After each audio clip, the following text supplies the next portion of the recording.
What? No, I'm not. I'm working right now.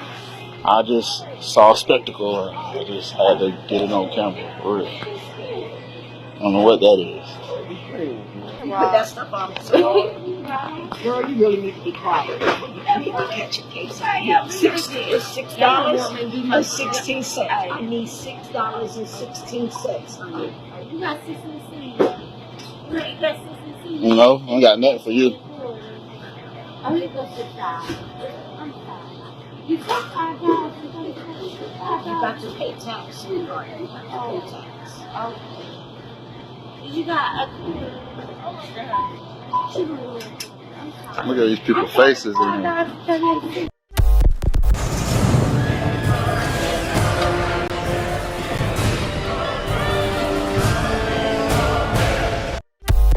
Do you understand that none of you will get that way? Do you guys understand the consequences of what you've just done? No. You guys are not going to get into a college. You guys are not going to get any scholarships because this is a hate crime. We all dropped out of high school. It's okay. And I still don't think it's appropriate for you guys to be doing this. It's really It's time for you to go. it's really not funny.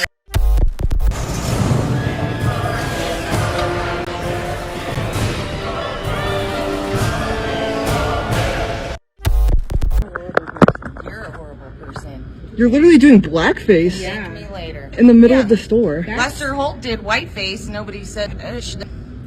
Where's your pride section? I need to know. We're past. Oh, I thought they were celebrating this and they took our flag forever. No, I was wrong. My bad. I don't shop at Target. I just take pictures. Join me. Post it on my Facebook, please. My Facebook friends love it. And I need to fish out some other people, so I'm going to go smoke them out today.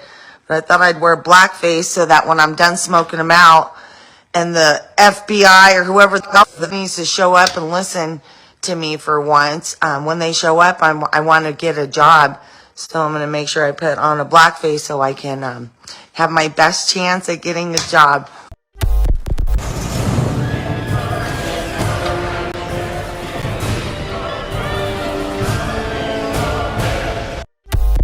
Blackface, a long Jewish history. Now, family, I'm going to be real with you. I'm going to be real with you guys. Anyway, I'm real with you guys anyway. But I am getting very tired of hearing this narrative of, we was there with you guys during the civil rights. Blackface, a long Jewish history. What is blackface? It says here, dark makeup worn to mimic the appearance of a black person and especially to mock or ridicule black people. It goes on to say in the notes section, the wearing of blackface by white performers was from the early 19th century through the mid 20th centuries a prominent feature of minstrel shows and similar forms of entertainment featuring exaggerated and inaccurate caricatures of black people. The use of blackface is considered deeply offensive. Then entry number 2, it says plural blackfaces, a performer wearing blackface. And then you see the minstrels. Family, it's sad that no matter how much history you put out here, many of our people are still going to finance the delusion.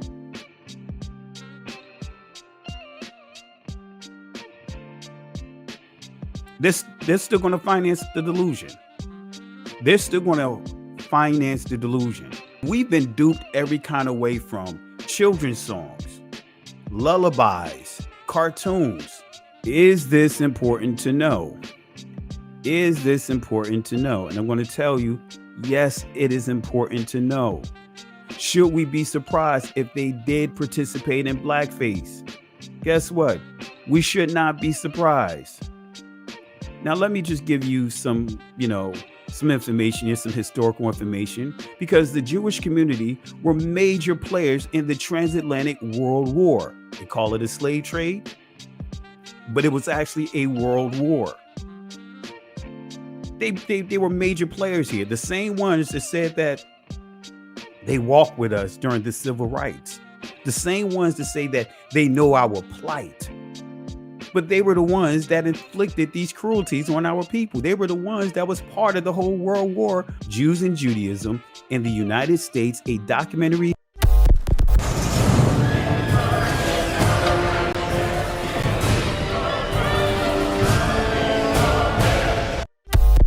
History by Rabbi Mark Lee Raphael. So this is someone from the Jewish community that's highlighting their role in the transatlantic world war, even though they dumbed us down to saying slave trade. It's a world war, and I encourage you guys, look up the definition of a world war. Jews also took an active part in the Dutch colonial slave trade. Indeed, by laws of the Recife, Mauritia, congregations included an imposta, in other words, a Jewish tax of 5 soldos for each Negro slave a Brazilian Jew purchased from the West Indies Company. Slave auctions were postponed if they fell on a Jewish holiday. In Carriacou in the 17th century, as well as in the British colonies of Barbados and Jamaica in the 18th century. Jewish merchants played a major role in the slave trade. Notice what it says, Jewish merchants played a major role. See, many of them would try to reduce their role. No, they played a major role in this world war on our people. In fact, in all the American colonies, whether French, British, or Dutch, Jewish merchants frequently dominated. This was no less true on the North American mainland, where during the 18th century, Jews participated in the triangular trade that brought slaves from Africa to West Indies and there exchanged them for molasses, which in turn was taken to New England and converted into rum for sale in Africa. Isaac da Costa of Charleston, that's Charleston, South Carolina, in the 1750s. That's the Jewish guy. David Franks of Philadelphia in the 1760s, Jewish guy. Aaron Lopez of Newport News, Virginia, in the late 1760s, Jewish guy. And early 1770s, dominated Jewish slave trading on the American continent. In these European outposts, the Jews, with their years of mercantile experience and network of friends and family providing market reports of great use, played a significant role in the merchant capitalism, commercial revolution, and territorial expansion that developed the New World and established the colonial economies. The Jewish Caribbean nexus provided Jews with the opportunity to claim a disproportionate influence in the 17th, 18th century New World commerce. You guys better stop looking for this New World Order. It's been here. The New World Order has been here, running full steam ahead.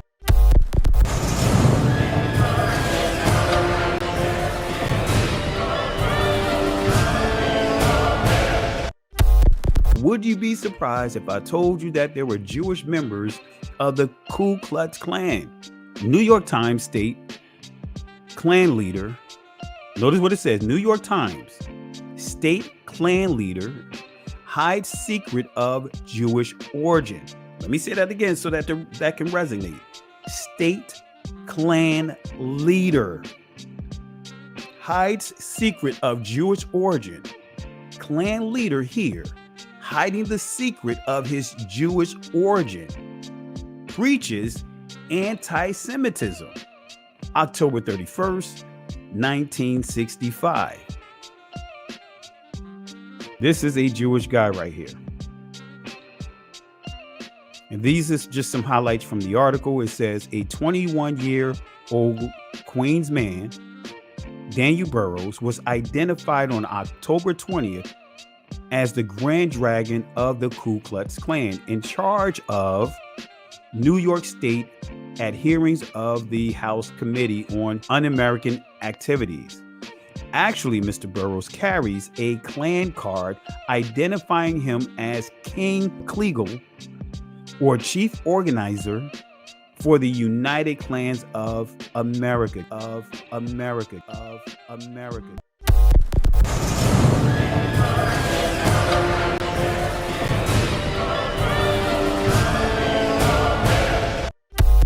This is the Jewish Telegraphic Agency, Jews and Blackface, A Complicated History. February 6, 2019. It says, when it comes to the Jewish experience with blackface, the picture is, well, not so black and white.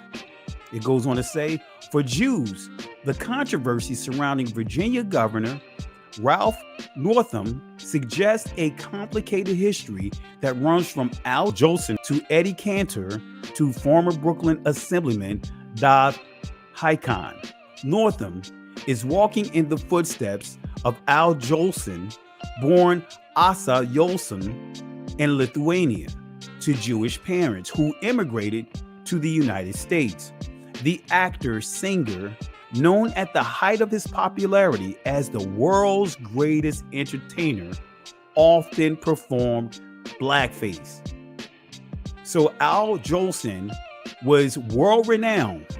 He was considered and labeled as the world's greatest entertainer. Guess what? This Jewish guy performed quite often in blackface. This is Al Jolson right here, performing Mammy. You can look it up. This is him in blackface. This is a Jewish guy in blackface. Going back to this article, Jolson's career flourished as a result of his portrayal of African Americans, most notably in the 1927 film The Jazz Singer. The first full-length talkie, in other words, talking film, whose hallmark moment is his emotional singing. Mammy, Mammy, the sun shines east, the sun shines west, but I know where the sun shines best.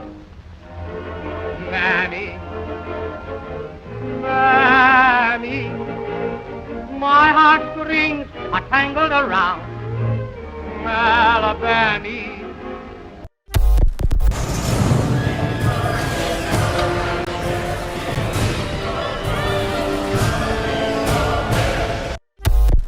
Overdrawn white lips of Mammy. At the time, Jolson was arguably better known in the country than any genuinely black performer. The current debate over the propriety of non-blacks impersonating blacks, especially through wearing makeup on their faces, whether accompanied by stereotype, black language, and mannerism or not, is focusing attention on the history of blackface. The debate exists at the intersection of cultural affinity, cultural appropriation, and the practice changing perceptions in part of both black and white society. Blackface has a long Jewish history.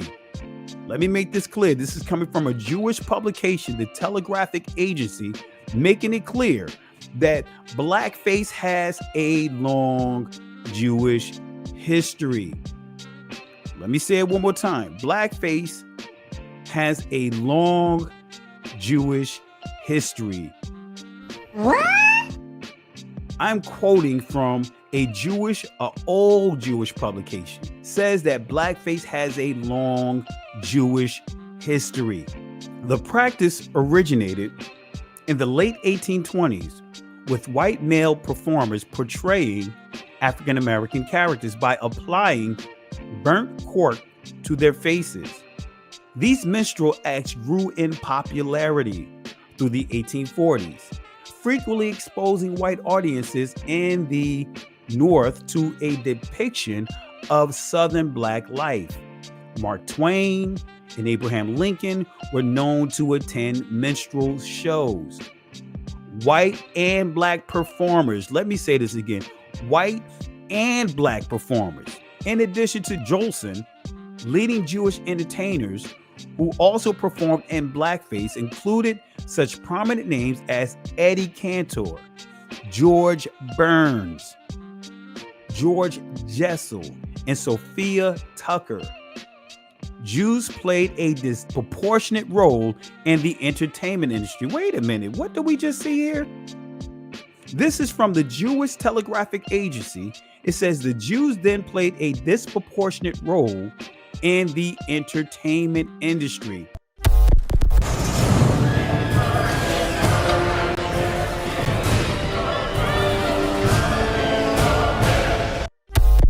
Jews performed this kind of minstrelsy in the 1910s and the 1920s better and more than any other group in America. Come on, family.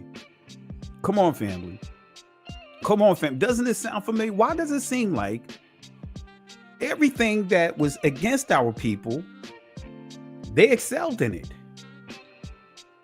Took it to another level, according to the sources that we shared. Took it to another level, according to the sources that we shared. Took it to another level, according to the sources that we shared.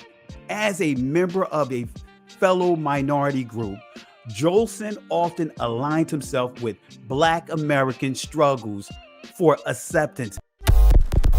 What's your thoughts? Please be respectful with your comments. Also, please click the like, click the notification bell, and subscribe to this channel. Listen, Genesis chapter 11 verse 10 explains the genealogy of Shem. Shem was a black man in Africa. If you repeat this back, Genesis 14 verse 13, Abraham steps on the scene.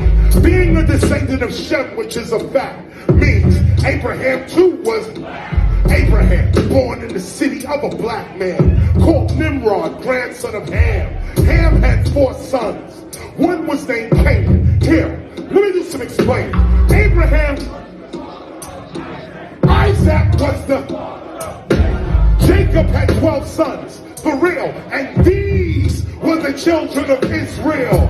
According to Genesis chapter 10, these were the children of Israel. According to Genesis chapter 10, these were the children of Israel.